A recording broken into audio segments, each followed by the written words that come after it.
Of ক্যামেরায় আমি একটা প্যানের ভিতর মাছ ভেজে নিয়েছি, এবার ওইগুলো উঠিয়ে নেব। এবার ওই একই পাতিলে পেঁয়াজ রসুন দিয়ে দেব। এবার এগুলো ভালো করে ভেজে নেব।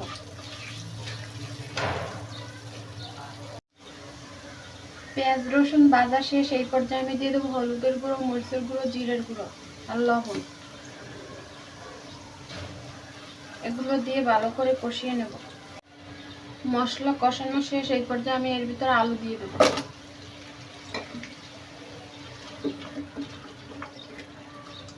আলু দিয়ে একটু নেড়ে ঢাকনা দিয়ে ঢেকে দেব।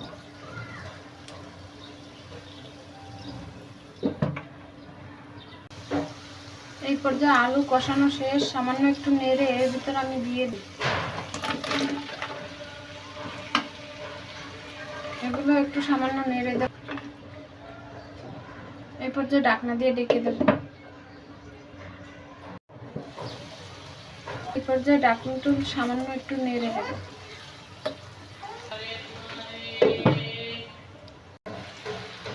এর ভিতরে একটা টমেটো কেটে দিয়ে দেব।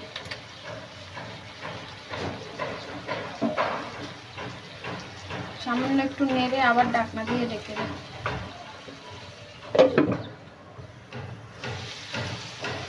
পর্যায়ে সামান্য একটু নেড়ে এর ভিতর পানি দিয়ে দেব।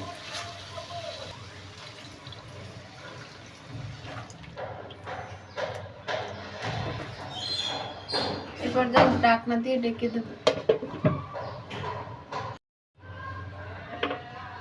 ভেজে রাখা মাছগুলো দিয়ে দেব।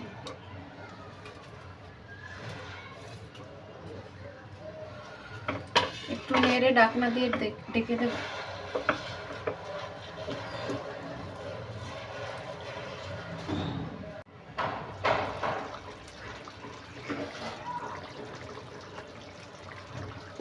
এই পর্যায়ে ঢাকনা তুলে সামান্য একটু নেড়ে এর ভিতর ধনিয়া পাতা দিয়ে দেব।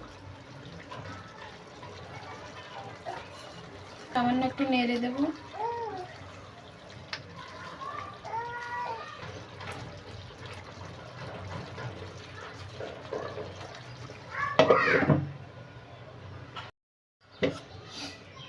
রান্না শেষে তরকারি থেকে এত সুন্দর একটা ঘ্রাণ আসতেছে, কি আর বলবো।